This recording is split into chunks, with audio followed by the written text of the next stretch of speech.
जय हिंद साथियों, welcome to self study classes Vishwamit Jain YouTube channel में आप सभी का स्वागत है। दोस्तों, आज की इस वीडियो में हम पढ़ने वाले हैं एनसीईआरटी पाठ्य पुस्तकों पर आधारित जो है विस्तृत अध्ययन और उसके बाद जो है अभ्यास प्रश्न। ठीक है, ये हमारा 5वां पार्ट है। इसके पहले के जो 4 पार्ट हैं उनको आपको अवश्य देखना। इसकी पूरी की पूरी प्ले लिस्ट बनी है, अभ्यास प्रश्न की भी बनी है, साथ ही विस्तृत अध्ययन और अभ्यास प्रश्न की भी बनी है। ठीक है, तो ये आपको देखना है। पर्यावरण का अध्ययन इसी प्रकार से निरंतर चलता रहेगा। वीडियो को सभी लोग लाइक करेंगे और वीडियो को शेयर भी करना है दोस्तों। ठीक है, अपने दोस्तों तक, अपने मित्रों तक, सभी लोगों तक शेयर करना है और टेलीग्राम ग्रुप से अवश्य जुड़ना है। टेलीग्राम ग्रुप से जुड़ने के लिए आपको टेलीग्राम ऐप डाउनलोड करना है, फिर उसमें सर्च करना है IAS स्टडी ट्रैक। ठीक है, ज्वाइन हो जाना है और वीडियो को लाइक और शेयर जरूर करें। चलिए स्टार्ट करते हैं आज का ये वीडियो। तो दोस्तों, हम परिवार के बारे में जानेंगे। इससे पहले हमने आवास के बारे में पढ़ लिया, सजीवों के बारे में पढ़ लिया, पेड़ पौधों के बारे में पढ़ लिया। अब हम परिवार के बारे में जानेंगे। ठीक है, मनुष्य सहित सभी जीव जंतु अपने अपने बच्चों के साथ रहते हैं, सभी को पता है, और अपने अपने परिवार बनाते हैं। सभी जीव जंतु अपने अपने जो है बच्चों के साथ रहते हैं और परिवार बनाते हैं, है ना। एक मनुष्य परिवार में सभी लोग होते हैं जो एक दूसरे के रक्त संबंधी होते हैं। किसी परिवार में गोद लिए हुए बच्चे भी हो सकते हैं। परिवार छोटा भी हो सकता है और बड़ा भी हो सकता है। ये चीज आपको पता होनी चाहिए। परिवार छोटा भी हो सकता है और बड़ा भी हो सकता है, सभी को पता है। आकार के आधार पर मनुष्य के परिवार के 2 प्रकार होते हैं। अगर आपसे क्वेश्चन बनता है कि आकार के आधार पर परिवार के जो मनुष्य का परिवार होता है उस परिवार के कितने प्रकार होते हैं, तब आपका उत्तर क्या हो जाएगा? 2। एक तो एकल परिवार और दूसरा संयुक्त परिवार। ठीक है, ये चीज आपको याद रखनी है। किसके आधार पर? आकार के आधार पर परिवार के 2 प्रकार होते हैं, एकल परिवार और संयुक्त परिवार। तो सबसे पहले दोस्तों हम एकल परिवार को जानेंगे। इस तरह के परिवार में क्या होता है? माँ बाप, बच्चे होते हैं। ठीक है, यह छोटा परिवार होता है। तो ये सामान्य सा है एकल परिवार। संयुक्त परिवार की बात कर लो, इस तरह के परिवार में दादा दादी, चाचा, बुआ, है ना, ताऊ ताई, माँ बाप और जो है बच्चे होते हैं। ये किस प्रकार का होता है? संयुक्त परिवार का। अगर आपसे पूछ लिया जाए कि ऐसा परिवार जिसमें दादी दादा, चाचा, बुआ, ताऊ, माँ बाप, बच्चे रहते हैं, उस परिवार को क्या कहते हैं? तब आपका उत्तर क्या होगा? संयुक्त परिवार कहते हैं। ठीक है, नाना, मामा, मौसी, ये सभी रहते हैं। ठीक है, और किसी एक परिवार को एक पेड़ के रूप में दर्शाया जा सकता है। एक क्वेश्चन आपसे पूछा जाता है दोस्तों, जैसे पारिवारिक वृक्ष कहते हैं, है ना। एक परिवार को किस रूप में दर्शाया जा सकता है? पारिवारिक वृक्ष के रूप में दर्शाया सकता है। ये चीज आपको याद रखनी है। यहाँ पर हम देख लेते हैं, ये पारिवारिक वृक्ष है और पारिवारिक वृक्ष है। तो सबसे पहले एकल परिवार को देखेंगे जिसमें माँ बाप और बड़ा बच्चा और छोटा बच्चा इस प्रकार से होते। ये क्या है? एकल परिवार है। ठीक है, बात कर लेते हैं दोस्तों संयुक्त परिवार की। संयुक्त परिवार में दादा दादी, है ना। अब दादा दादी के ताऊ ताई, माँ बाप, चाचा चाची और यहाँ पर बुआ। तो ठीक है, इनके बच्चे हो जाएंगे और ये बच्चे हैं इनके, चाचा चाची ये भी बच्चे हैं और बुआ है। नाना नानी के में देखेंगे तो इनके मामा मामी, बच्चे, माँ बाप, मौसी, ये बच्चे आ जाएंगे। ठीक है, तो ये क्या हो जाते हैं? संयुक्त परिवार हो जाते हैं। और एकल परिवार, संयुक्त और एकल परिवार तो आप समझ गए हैं। अब इसके बाद में देख लेते हैं और भी महत्वपूर्ण चीजें। परिवार बदलते रहते हैं, अर्थात परिवार के सदस्यों की जो संख्या है वो क्या होती रहती है? कम भी हो सकती है और बढ़ भी हो सकती है। ठीक है, परिवार के किसी सदस्य की मृत्यु हो जाती है या फिर किसी सदस्य की शादी हो जाती है तो भी कम और ज़्यादा, या फिर किसी सदस्य का जन्म होता है परिवार में तो परिवार की जो सदस्यों की संख्या वो कम या ज़्यादा होती रहती है। ठीक है, जब परिवार का कोई सदस्य चला जाता है या फिर किसी सदस्य की मृत्यु हो जाती है तब, या फिर परिवार विघटित हो जाता है, संख्या कम हो जाती है, जब परिवार में कोई सदस्य आ जाता है या फिर किसी बच्चे का जन्म हो जाता है तब भी संख्या क्या होती है? बढ़ जाती है ना। या फिर परिवार का विघटन हो जाता है, जैसे एकाकी परिवार का निर्माण होता है तब भी परिवार के सदस्यों की संख्या कम हो जाती है। एक परिवार के सदस्यों के बहुत से गुण एक जैसे हो सकते हैं, है ना, जैसे नाक, आंख, रंग, वाल, ठीक है, और आवाज, हंसी, छींक, उंगलियां, हाव भाव आदि। ये जो गुण हैं बच्चों में उनके माँ बाप से आते हैं, और माँ बाप जो है, माँ बाप से बच्चों में गुणों के स्थानांतरण को क्या कहते हैं? आनुवांशिकता कहते हैं। ये चीज आपको याद रखनी है, ठीक है। आनुवांशिकता के बारे में देखें, ऑस्ट्रिया के ग्रेगोर जॉन मेंडल, जिनका जन्म हुआ था 1822 में, ठीक है, इन्होंने आनुवांशिकता का, इन्हें जनक कहा जाता है। अगर आपसे कभी पूछा जाए कि आनुवांशिकता का जनक किसे कहा जाता है, तब आपका उत्तर होगा Gregor John Mendel. Gregor John Mendel को आनुवांशिकता का जो है जनक कहा जाता है, जिनका जन्म हुआ था ऑस्ट्रिया में हुआ था, ठीक है। कब हुआ था? 1822 में हुआ था, ठीक है। इन्होंने मटर के पौधे पर प्रयोग कर यह बताया गया कि पिछली पीढ़ियों के गुण अगली पीढ़ियों में आते हैं। इन्होंने मटर के पौधे को इसलिए चुना था क्योंकि मटर के पौधे में कई सारे जो है अलग अलग गुण पाए जाते हैं। तो इसलिए आपको याद रख लेनी है कि ग्रेगोर जॉन मेंडल को आनुवांशिकता का पिता कहा जाता है, और इन्होंने मटर पर प्रयोग किया था, मटर के पौधे पर प्रयोग किया था। ये चीज भी आपको याद रखनी है, ठीक है। परिवार में रक्त समूह, मनुष्य में 4 प्रकार के रक्त समूह पाए जाते हैं, ए, वी, ए बी और ओ रक्त समूह। ये 4 प्रकार के रक्त समूह होते हैं दोस्तों। माँ बाप के रक्त समूह के आधार पर हम यह पता लगा सकते हैं कि होने वाले बच्चे का रक्त समूह क्या होगा, ठीक है। यहां पर देखिए निम्न तालिका में माँ बाप का रक्त समूह, उनके होने वाले बच्चे का रक्त समूह क्या होगा, और जो है उस रक्त समूह के होने की संभावना कितने प्रतिशत होगी दी गई है। अगर आपसे पूछा जाए कि एक माँ का रक्त समूह ओ है, बाप का रक्त समूह भी ओ है, तो बच्चा का रक्त समूह क्या होगा? तो यहाँ पर 100% है कि बच्चे का रक्त समूह भी ओ ही होगा, ठीक है, याद रख लेना। अगर एक माँ का रक्त समूह ओ है, बाप का ए है, तो बच्चे का रक्त समूह क्या होगा? तो 50% ओ की संभावना है और 50% ए की संभावना है, ठीक है। और भी देख लेते हैं यहाँ कि एक माँ का रक्त समूह ओ है और बाप का बी है, तो 50-50% ओ और बी के चांस होंगे, है ना। और यहाँ पर ओ या ए बी है तो 50% जो है आपके क्या हो जाएंगे? 50-50% इसके चांस होंगे, ठीक है। और अगर आपका ए और ए है तो यहाँ पर आपकी हो जाएगी कि अगर माँ का भी ए है और बाप का भी ए है, पिता का ए है, तो 66% होता है कि ए बच्चे का होगा और 33% होता है कि बच्चे का ओ होगा। तो इस प्रकार से ये रक्त समूह है दोस्तों, है ना, ए और B, A B, B B, A B. तो इस प्रकार से एक क्वेश्चन अगर आपसे पूछ लिया जाता है तब आप इसके लिए भी रक्त समूह के लिए आपको तैयार रहना है। प्रत्येक परिवार के घर के नियम अलग अलग होते हैं। कुछ परिवार दूसरे परिवारों को अपने जो है से नीचा मानते हैं। कुछ परिवार के सदस्य दूसरे परिवार के यहाँ पानी तक नहीं पीते। यही ऊंच नीच की भावना होती है। कुछ परिवार में लड़के और लड़कियों के लिए जो है अलग अलग नियम होते हैं। जो छूट लड़कों की मिलती है वह लड़कियों को नहीं मिलती। यही लैंगिक विभेद है, ऊंच नीच की भावना, है ना।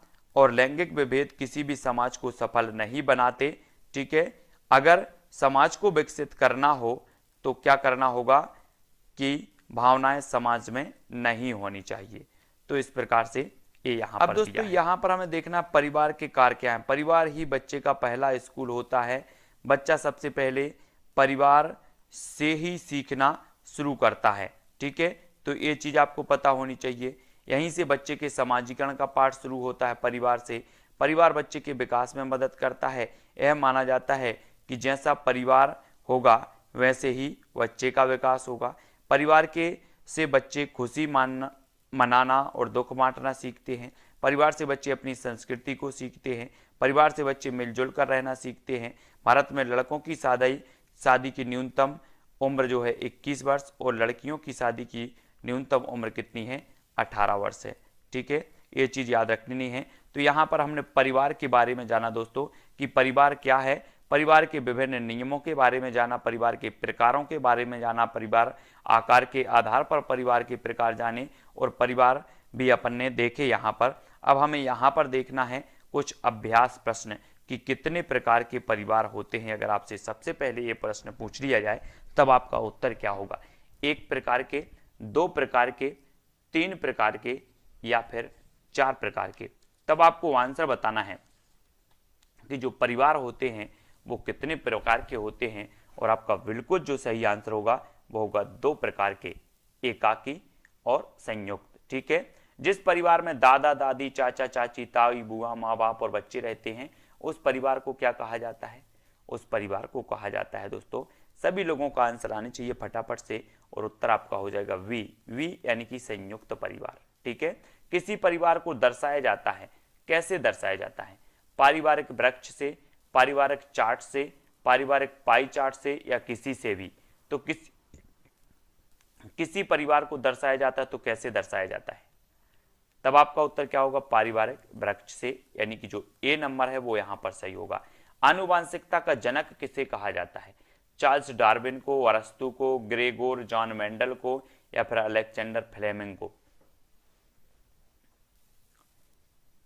तो आपका उत्तर क्या होगा, ग्रेगोर जॉन मेंडल, यानी कि विकल्प नंबर जो आपका डी है वो यहां पर सही हो जाएगा। ठीक है, अगर मां का रक्त समूह ओ है और बाप का भी रक्त समूह ओ है तो बच्चे का रक्त समूह होगा कितना होगा, यहां पर हमने रक्त समूह पढ़ा है। प्रश्न क्रमांक 5 का उत्तर बताना है और 5 का उत्तर क्या होगा, 100% बच्चे का रक्त समूह भी क्या होगा, ओ ही होगा। ठीक है, ग्रेगोर जॉन मेंडल ने अपना प्रयोग किस पर किया था, मूंग पर, मटर पर, चना पर या फिर मक्का पर। आनुवांशिकता के पिता कहे जाते हैं, जनक कहे जाते हैं ग्रेगोर जॉन मेंडल और उन्होंने अपना जो प्रयोग किया था वो किया था दोस्तों मटर, यानी कि जो विकल्प नंबर आपका सी है वो यहां पर बिल्कुल सही हो जाएगा। ठीक है, अगला क्वेश्चन आपको बताना है कि अगर मां का रक्त समूह ए है और पिता का बी है तो बच्चे के रक्त समूह ए बी हो सकते हैं, कितने प्रतिशत होगी, इसकी संभावना कितने प्रतिशत होगी, आपको बताना है, संभावना बताना है कितने प्रतिशत होगी। प्रश्न क्रमांक 7 का आंसर होगा 25%। कितने प्रतिशत होगी, 25%, यानी कि बी नंबर आपका यहां पर सही होगा। ठीक है, निम्न में से कौन सा कथन सत्य है, सभी परिवारों के नियम एक जैसे होते हैं, माँ बाप के बच्चों में गुणों के स्थानांतरण को आनुवांशिकता कहते हैं, एक परिवार के सदस्यों की संख्या कभी घट बढ़ नहीं सकती, या फिर बच्चा स्कूल में सब कुछ सीखता है। 8 का उत्तर बताना है और 8 का बिल्कुल सही आंसर क्या हो जाएगा, तब अधिकांश लोगों ने उत्तर बताया है वी, यानी कि माँ बाप से बच्चों में गुणों के स्थानांतरण को आनुवांशिकता कहते हैं और वी नंबर बिल्कुल सही होगा। ग्रेगोर जॉन मेंडल ने अपना प्रयोग मटर पर क्यों किया था, क्योंकि यह सब जगह पाया जाता है, क्योंकि यह एक पौधा है, क्योंकि इसमें कई सारे गुण पाए जाते हैं, उपरोक्त सभी। तब आपका प्रश्न क्रमांक 9 का जो उत्तर हो जाएगा, क्योंकि इसमें क्या होते हैं, कई सारे गुण पाए जाते हैं और सी नंबर विकल्प आपका बिल्कुल सही होगा।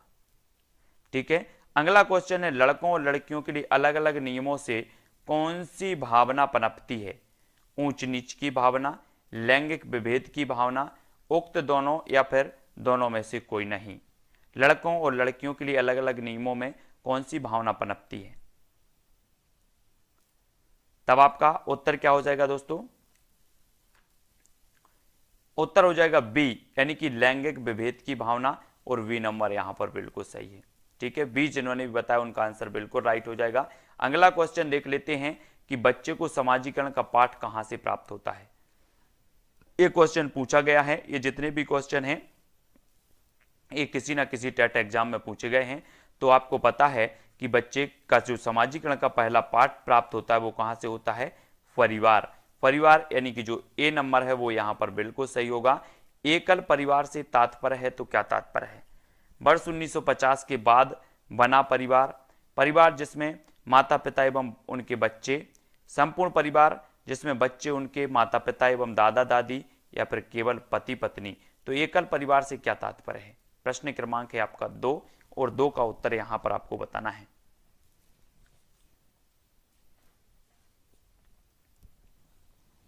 तब उत्तर क्या हो जाएगा दोस्तों आपका?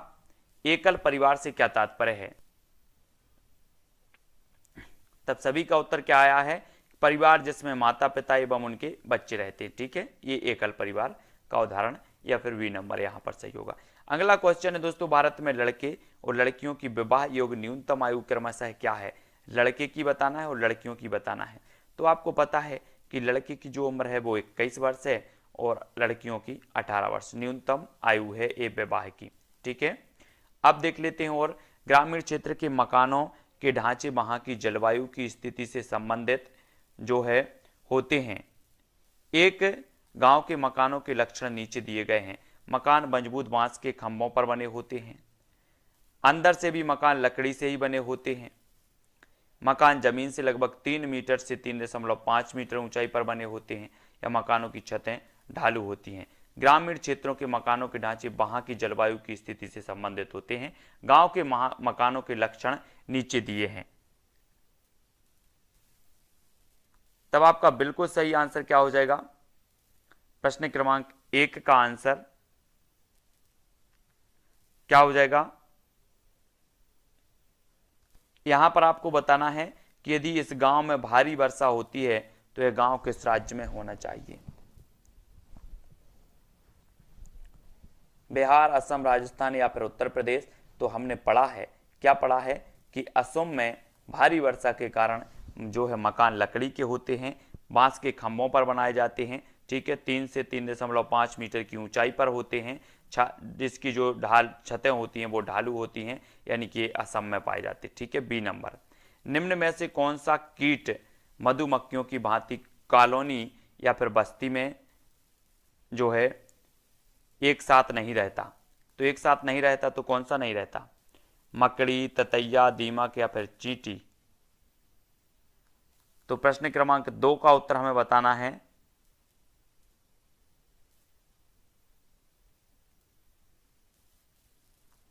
तब आपका बिल्कुल सही आंसर क्या हो जाएगा? यहां पर जो आंसर होगा दोस्तों वो क्या हो जाएगा? मधुमक्खियों की भांति एक साथ नहीं रहता तो वो नहीं रहता मकड़ी, यानी कि जो ए नंबर है वो सही हो जाएगा यहां पर। ठीक है, ए नंबर।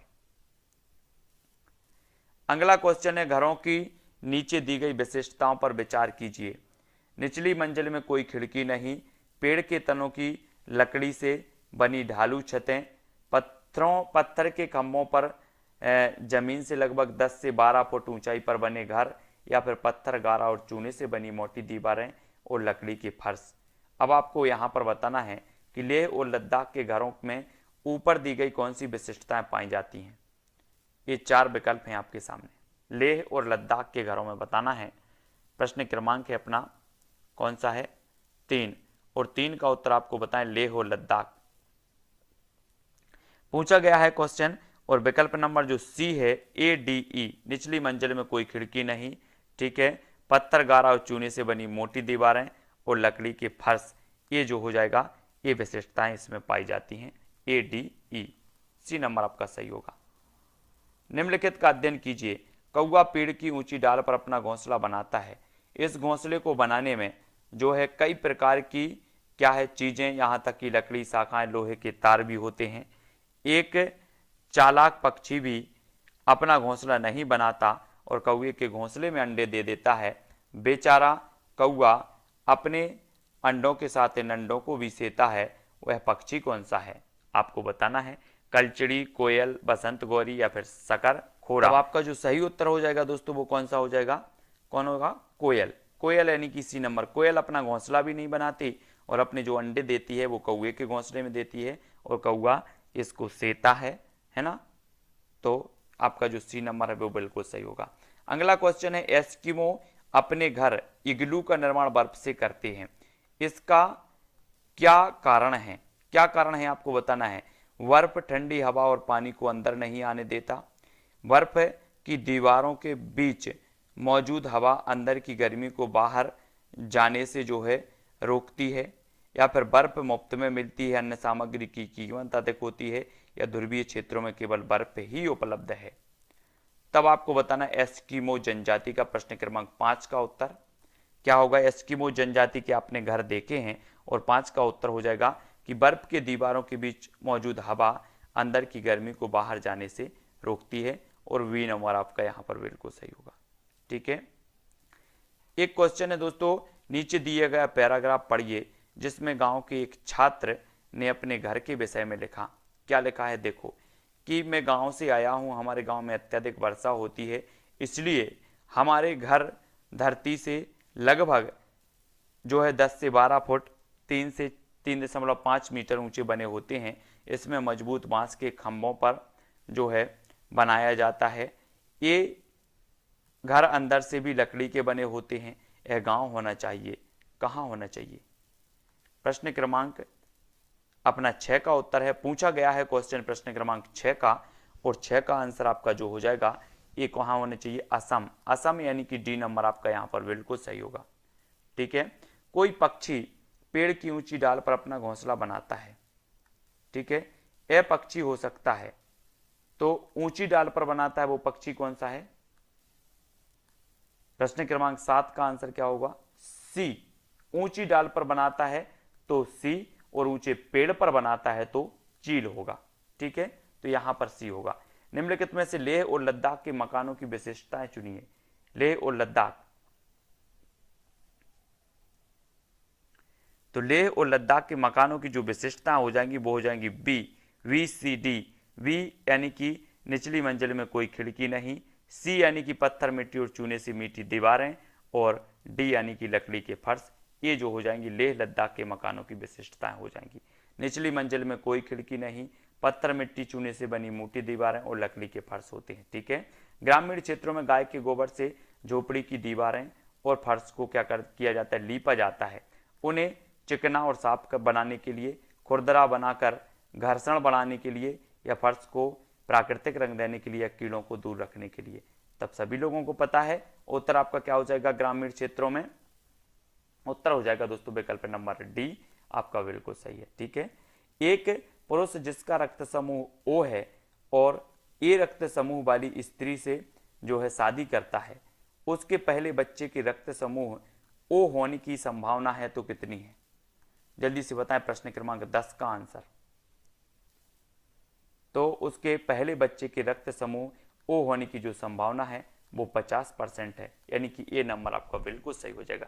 ठीक है, तो यहाँ पर बहुत सारे प्रश्नों पर हमने अभ्यास भी किया और विस्तृत अध्ययन भी किया दोस्तों। ये वीडियो आपको कैसा लगा, इसके पहले आप आवास का वीडियो देखेंगे, सजीव वाला वीडियो देखेंगे, पेड़ पौधे वाला वीडियो भी देखेंगे। ये 5वां पार्ट है, इसके पहले के 4 पार्ट आपको देखना है। वीडियो को लाइक करना है, शेयर करना है, और ऐसे अनेकों पार्ट आपके आने वाले हैं। पहले हम विस्तृत अध्ययन करेंगे, फिर उसका पूरा का पूरा जो अभ्यास है वो करने वाले हैं। आपको वीडियो कैसे लग रहे हैं कमेंट के माध्यम से जरूर बताया करें दोस्तों। वीडियो को लाइक जरूर किया करें। इसी प्रकार के निरंतर आपसे अभ्यास करवाया जाएगा NCERT पर आधारित, जो कि छोटे छोटे प्रश्नों के माध्यम से आप एक बहुत बड़े व्यापक जो है पाठ्यक्रम को याद करने में, पाठ्यक्रम को समझने में सफल होंगे, और पेपर में सक्सेस होंगे, परीक्षा में सक्सेस होंगे। वीडियो को सभी लोगों को लाइक जरूर करना है, शेयर भी करना है अपने व्हाट्सएप, फेसबुक आदि ग्रुपों में।